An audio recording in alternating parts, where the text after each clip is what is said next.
And I've tried doing this thing called drag recently where, like, I think it's been working out. Yeah. Hi, everyone. Oh. Fuck you. Hi, everyone. I'm Elise Navy Dad. And I'm Cherry Poppins, and welcome to Two Girls. One Webshow. Let's hear it. Let's do some catch up. Yeah. How are you doing in quarantine? I've been great. Honestly, same old. Just playing a bunch of Nintendo Switch, living my best life, and now being in drag once a week. Now you have to ask me how I was doing in quarantine. So, Miss Cherry Poppins, how have you been doing this week? Oh, I've been pretty good. Just keeping busy, trying to stay afloat. You know, everyone's like dealing with this coronavirus thing in their own way, and I think everyone's just trying to stay as happy as possible, and that's all we can really do. I'm really happy Drag Race is on though, because it's making me think about other things in life besides the nasty world that we're living in right now. Come on, entertainment! Yes! So, Elise, we started this episode with Jan going home last episode. She sure did. R.I.P. our New York sister. Bye, sis. We come in and everyone's really heated because the last Untucked was pretty intense. It was. Widow was getting real down on herself in this last Untucked. Which I understand, but like I said last week, she is one of the best performers. She knew she wasn't going home. She was just sad about not doing great that week, and I get it. So after we get all the boo-hooeries of Jan going home, we move into the mini challenge, which is they have to sell cat litter. Kitty cat, purr, bitch. So we had a mini challenge about cats. Could we get a little bit of, like, cat content? Cat content? Oh, no, that's some wholesome cat content right there. Get his face on in here, not just his butthole. I mean, just like his dad, his butthole's always showing. So, what are your highlights of this mini challenge? Do you have any, like, standout performances? So my big things for the mini challenge were how amazing Jada Essence Hall is at quick drag. Because once again, she serves you a full look in like 15 minutes. Then she dropped into the splits and I was sold. Literally anything she wanted to do, I was like, I'm here for it. And I remember that Jackie won. The kit was amazing. The references were all correct. The voice was correct. I lived for the amount of puns Jackie used and how well executed they were in this moment. I think that she's a very well prepared queen, and I think it really showed in this mini challenge. How does OnlyFans work? Is that like can you just like do you subscribe to OnlyFans and you get everyone on OnlyFans, or do you have to pay money to the people specifically? I don't know how this works. You have to like do specific people. Oh. There was a drag queen that I competed against in Lady Liberty, who's a porn star that has an OnlyFans. Chlamydia? Jackie won the mini challenge. I agree. Jackie won the mini challenge. What? She did. She won. It happened. You were there. So Jackie won the mini challenge. Did Jackie win the mini challenge? So Jackie won the mini challenge. I hear that Jackie won the mini challenge. I heard that Jackie won the mini challenge. So after Jackie won the mini challenge, we moved on to the debates. So first things first is that AOC should have been on this episode. Like, two great judges, but they should have had AOC on this episode. It made no sense to not have her on. We are at the Maxi Challenge now, and we have Rachel Bloom and Jeff Goldblum moderating these queens. First off, we get all of their statements, like what their platforms are. And the only ones that really stuck out to me were Jackie's. I liked Gigi's start, but then we got to Jada, who was, I think, the funniest of everyone. I had very similar opinions. So right when they introduced themselves, I thought, not a feeder gainer joke as your slogan. Who is that? Honestly, my favorite slogan was Widow's. I just wrote down that I love the hokey pokey party. When she put, you put your right foot in, then you put your right foot out. I loved that. I thought that was hilarious. I really enjoyed Gigi. Like, I wish she pushed it farther. I enjoyed her just being a robot. I thought that was so funny. I thought she should have played into it more, and maybe it would have gone better for her if she would have fully just been a robot, not a drag queen, a kind of a robot. If she was a fashion robot, fully, well, then she probably at least would have been safe. She was safe. Well, yeah, but not like safe. She was bottom 3 safe. She was BTM 3, if you look on the Wikipedia page. She was a white safe rectangle. She was a light red BTM 3 rectangle. Jackie, her humor came from like a fun place, her trying to be funny, and it just wasn't landing. Like, her puns were well planned, her jokes were there, and just none of hers landed, unfortunately. Jeff didn't like the Canada thing, so she didn't do well. I loved Look Over There. That was everything. Jada, 10 out of 10. I thought it was so funny. I cackled every time she did it. Rhythm of the Night. It's like, did you just buy the entire song rights? All of them? Listen to the rhythm of the night. If it's not the top 4 lip sync songs that they changed the lyrics to, I'm gonna be really upset. On to the runway! Oh, a runway. I love a runway. What was the theme of the runway this week? Stars and stripes, Hanny. I thought that some people did great and some people were garbage. I agree. Some people were fantastic and some people were subpar at best. Any highlights for you? Any standouts?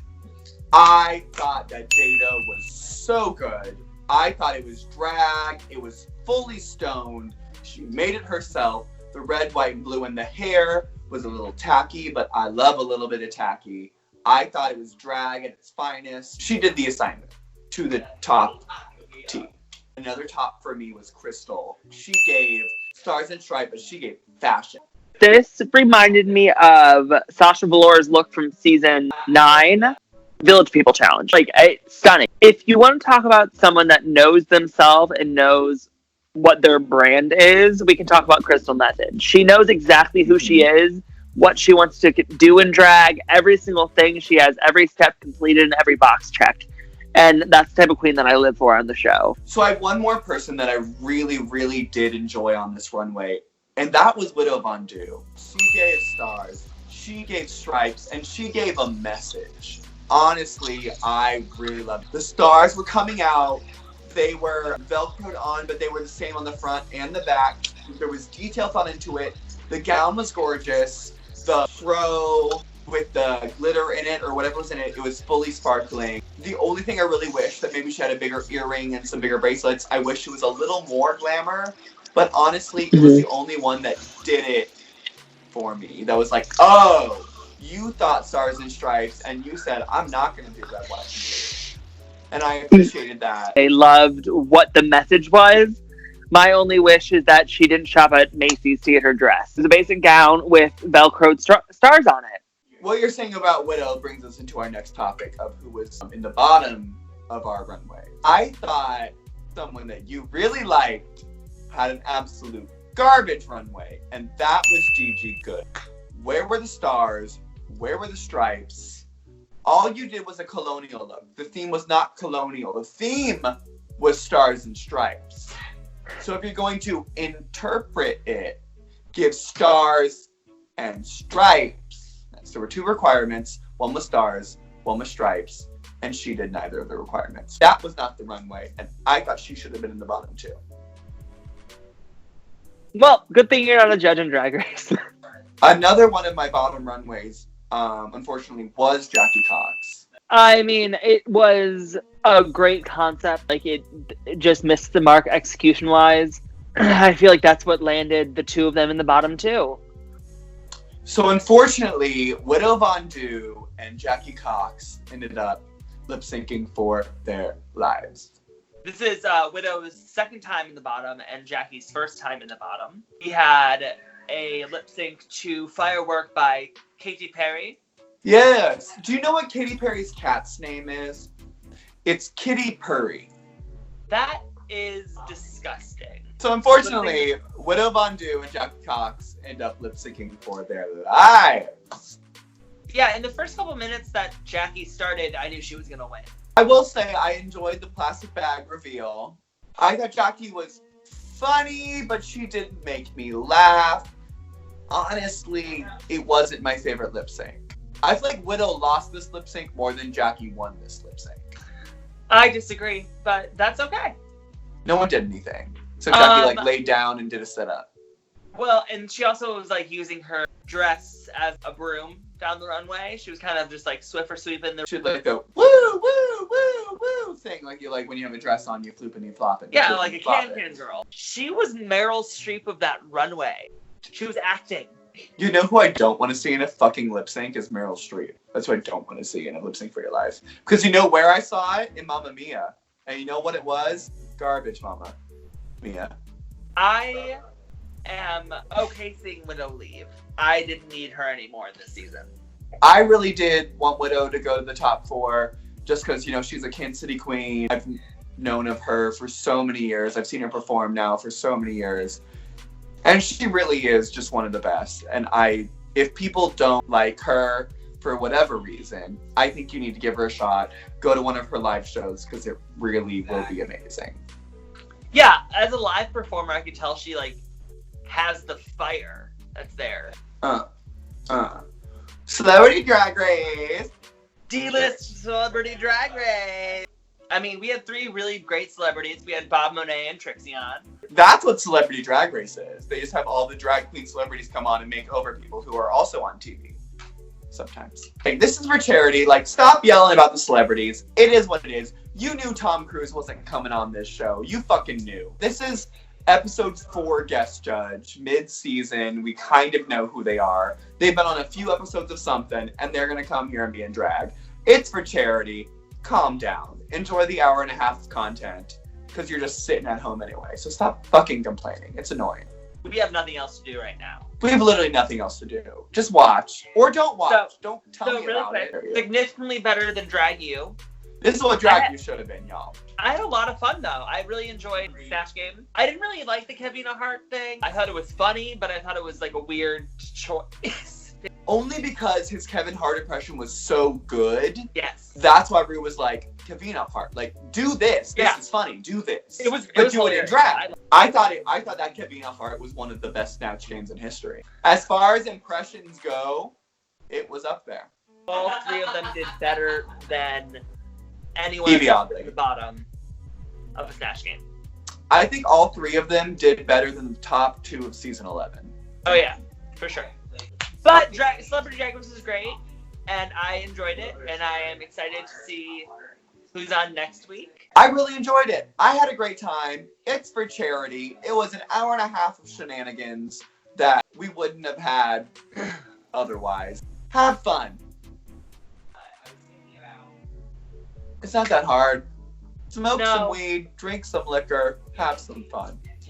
Suck some dick. Only if it's in quarantine with you for 14 days. Then and only if you're willing to quarantine with them for the next 14 days. Suck some dick. So Riverdale won Drag Race. His Chrissy Teigen was lovely. You better, straight man. You better give a better lip sync than Dahlia Sin. I just feel like they had more fun with it. It was an enjoyable episode. We'll see what happens this week. I'm so excited for this next week. Yeah.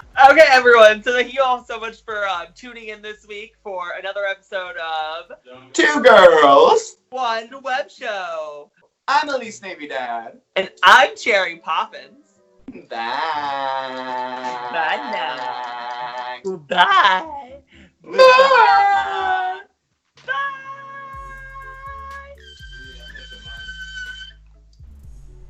I would like to say one thing before we finish this. Yes. Jeff Goldblum is a dinosaur doctor, not a gay historian. He doesn't know everything.